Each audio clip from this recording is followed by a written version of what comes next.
Perfect. Okay, can everybody hear me? Thumbs Yeah. up if you can hear me. Fantastic. Okay, so welcome to the presentation, Jim. We are in the fourth quarter, and we have a series that's getting ready for the company kickoff meeting. Now, these skills obviously go beyond the kickoff meeting. A lot of you have keynote presentations coming up. Obviously, you can use this to open your presentation. If you have other high stakes situations, Antonio, I know that you have a pitch coming up in November. So obviously these skills will come into play there.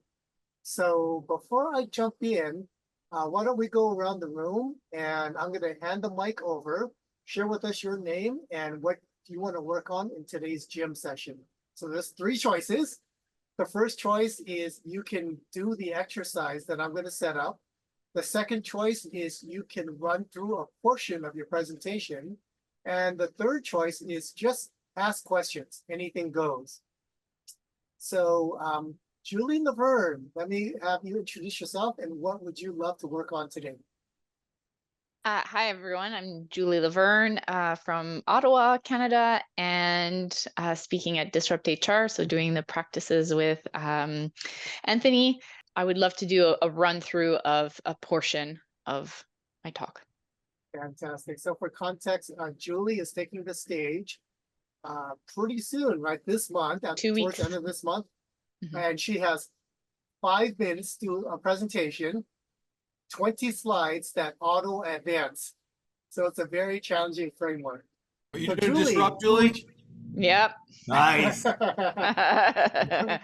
All loving right. the work, but holy moly, it's a lot of work. I have mixed feelings about it. I love it, and as somebody that wants to see, every time I go to Disrupt, I'm like, I don't want to sit here. Like, there's a little bit of like, oh, they're gonna go off the rails, and like, because of the setup, I'm like, I don't want to feel that way, but it's also exciting. So it's a very interesting type of talk, that's for sure. All right, I'll go to Karina.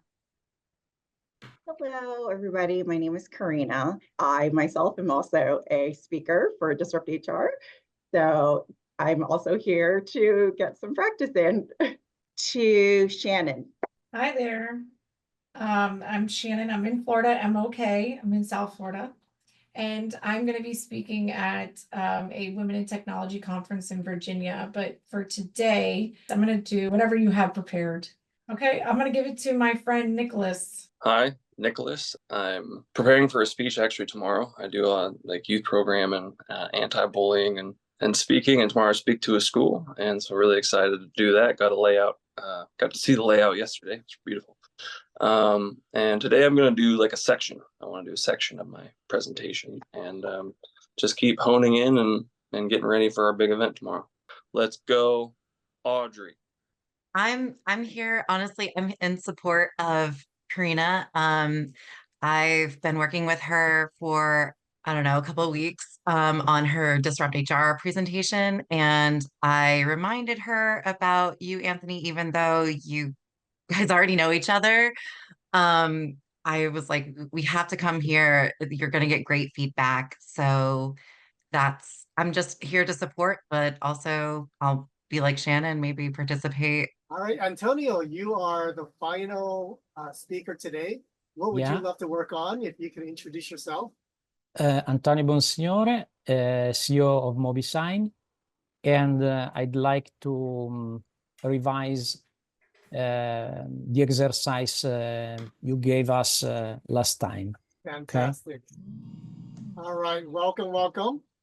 Craig, if you want to do a quick intro of yourself, and everybody knows me already. So yeah, Craig is a new facilitator with us. We've collaborated in a lot of recent projects. Craig, what's one thing that everybody has to know about you?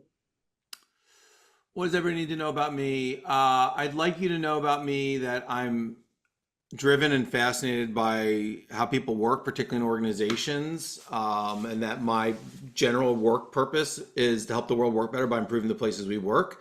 My background is organizational psychology, and I've been in the Bay Area for 20 years now and done, basically came up through HR technology, and I've been able to work with lots of organizations and helping them think about, quantify, and use data to drive narratives and storytelling, and inside of organizations to drive really substantial change. But like so much around people and culture is not data based, which is scary. I know that's a little different than what we do here, but I'll say in my journey, I think I've always had a present, like, I loved theater when I was a kid, and I found my way into speaking through my work. I was passionate about it, and then had opportunities to get involved and build events and do this, and just found a real deep, I'm really lucky that I found my way into it, a real deep passion along the way of supporting people as we were putting on events, or myself, and learning and growing. I spoke at South by Southwest twice and some other big events. I love working with people and helping. It's the message. It's not just the talk. It's like this idea of verbal communication in the world and inspiring change through communication. And I think that's how I found my way to Anthony and how this all has evolved. So it's really a real treat. I didn't set out to do this particularly, but that my passion in the work has led me to people like Anthony and the work we've gotten to do with events. So I'm just really grateful to be here and support however I can. I love that you're here. I love this work, and I love that people are showing up to give great, it's just a special gift to communicate out one to Thank many. you, Craig. So it's gonna be fun today. What we always do is we start with a micro training, and that just sets up an exercise, and then we're gonna go into breakout rooms. So whether you're in Craig's room or my room, we're gonna have a lot of fun. So let me spotlight the topic. Craig, I'm gonna spotlight you. I'll spotlight myself. Let's get this kicked off. So Craig, when it comes to organizations that you've worked with, I would say many of my engagements now focus around a very important meeting that everybody is getting set up for. That's the company kickoff meeting. So in your eyes, what's challenging when it comes to opening this meeting on a solid ground, on solid footing? I think, with any meeting, gathering, talk, it's like where I think organizations really struggle is they don't start with the end in mind and reverse engineer, right? And I think a company kickoff, what a treat to have that many people together. And so to answer your question, where do they miss the mark? I think they over-index on content, and they spend so much time on, we have to deliver this message, we have to get this content out, and miss the overarching theme of this is an opportunity to align this group of people, which is probably maybe happens twice a year if you're lucky. How are we using this time to connect these individuals, to do some of the relationship thing, the visionary stuff, and how do we integrate the content that's critical in there, but not over-index so everybody just walks out like they just got spoken to for 2 days, and here we had this great opportunity, and all we got was data overload for 2 days, and we missed the mark on what are the underlying things that we wanted to communicate around this vision about where we're going. Are we scared and nervous, and we have to, are we excited and in the possibility? Are we crushing it? And we just need everybody to stay connected. What are your big objectives for the year as an organization culturally? And then opening, starting with that connection so that we can get to the content and make sure it lands. And like I said, they come out and it's just blasting. We have a lot of content to get through in 2 days, and it's just overwhelmed, and they miss the other half, which is content and context. Yeah, so there's 7 voices that you can always bring to the stage. Our workout today is the contributor voice. And what I love seeing, Craig, is folks who take the stage and they know it's not about them. It's about the audience. Right? We're here, and their first goal is to create connection with the audience. That's the left side of the triangle. Craig, you mentioned over-indexing on content. We look at speakers who are unprepared. That's where they go first, right? That's their comfort zone. They dive right into content without any attempt to connect with the audience.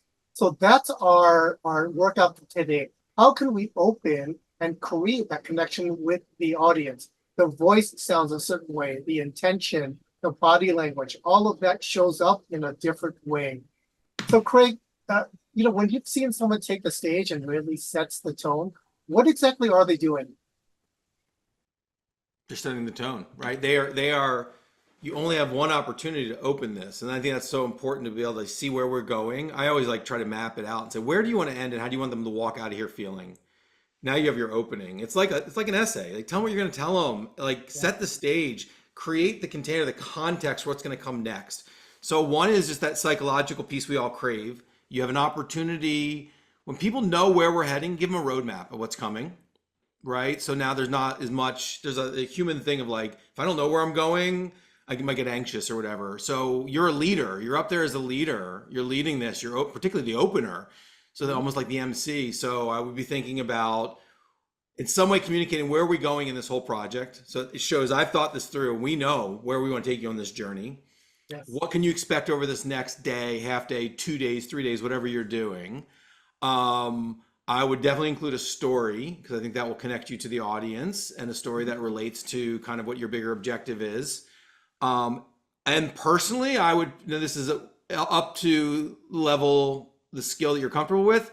I would probably do something interactive with the audience, and that hones in on the connection. Maybe everybody take a moment, and just think, go in, and then come out and like talk to somebody and then share something. I mean, I've had people throw things. I mean, I've done all kinds of stuff, but I think it energizes the audience. It showcases that you're bringing each other together, that you're as much interested in the collaboration. So is there a creative way? Can you use Slido, ask a question and bring up answers?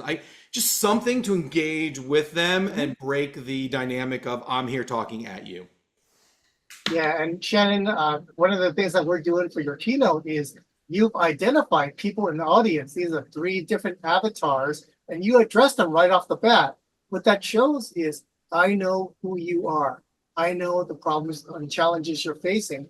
I know what emotions you're present with. So let's talk about the opening when it comes to the tone and the message delivery skill. So I like leaders to take the stage and they have a conversational tone. They're not in their heads. They speak with certainty, which means they're not using language like maybe or kinda, sorta. Right? It's certain language. And they're respectful. They're respectful of the audience. They know that they are investing their time, their energy, their mental attention, right, to everything you're about to share. So that's the tone that you want to take the stage with. And message delivery skill, relatability. I get where you are. I get what it's like to be in your shoes. Now, keep in mind, I'm not even going to any elements of content. I'm just wanting to showcase that I know who you are. I've researched who you are. I'm fully prepared to have an intimate and curated conversation with all of you. Any other nuances you would add to this, Craig? I would add one thing that Yes. I've learned is that one of the biggest builders of trust, and I mentioned tell a story, Anthony said that, I'd push any of you, get a little vulnerable. The more you're willing to stand on a stage, particularly on a stage in front of humans, and you get vulnerable and you go there first, it feels, I mean, don't go further than you want to go. And it might be a simple thing about a story but showing vulnerability to an audience is a fast track way to building trust without being like, maybe sort of like, it's confident, but you're willing to go first. I'm willing to share something about, and that set, if it's about trust, I found it's the fastest way to build trust. Thanks, Craig. And I'm going to showcase Nicholas. Nicholas, you're doing this. Nicholas begins with a very vulnerable origin story, which sets the stage for the content that he's about to teach. So that's spot on. All right, so engagement loop. We always teach here in the gym that this is the audience experience you want to create. You want first a call to think, right? Teach them something. Then a call to feel. That's an emotional experience. And then a call to act. What is the next step? What is the takeaway? What's one thing they can do to turn the theoretical content into practical application? So there's a few things that's happening now. In the context of a company kickoff meeting, the journey is, from a head standpoint, we come into the room, we're not sure exactly where we are going. By the end of the presentation, we have complete clarity. Like you said, Craig, what does the end look like? What does the end of the year look like next year? What are we celebrating? There's a hard experience. We come in and I'm not sure I'm even interested in what leadership has to say. But by the end, I'm deeply curious. I want to approach the leaders and say, tell me more. Let's schedule a meeting. I'm fired up and ready to go. And then lastly, that's when you have the call to think, the call to feel, that sets the stage for you to invite them to do something, to get you on the path to that vision for the end. Great. Again, any other nuances before we flesh out? I'll the just quickly exercise? jump in, like, because we're talking about the company kickoff and like the work. So I work with organizations and helping them run their engagement surveys and how to internalize. And so what I imagine this looking like is there needs to be a place where here are our sales numbers this year. This is what we're looking at, right? That very heady growth. But then there's a section of, and we know that our leadership communication hasn't been as strong based on the surveys results. So this year we're going to be working a lot on our communication and our leadership. And we think that's important for our culture. So like our heart, like how are we doing this? And then we move on to the rest of the kickoff is like next steps. What are we gonna do? Let's get organized around the head, the data, the sales numbers, the this and that, and the heart. We want to make our culture better. We want people more connected. So there's a clear example in my mind of how like a CEO could get on stage and say both of those things, that we care about how we interact, the heart, as much as we care about what we're achieving, the objectives. Thank you, Craig. All right, so we've come to the point where I'm going to set up the exercise. Again, you have an opportunity to choose this as your exercise to open.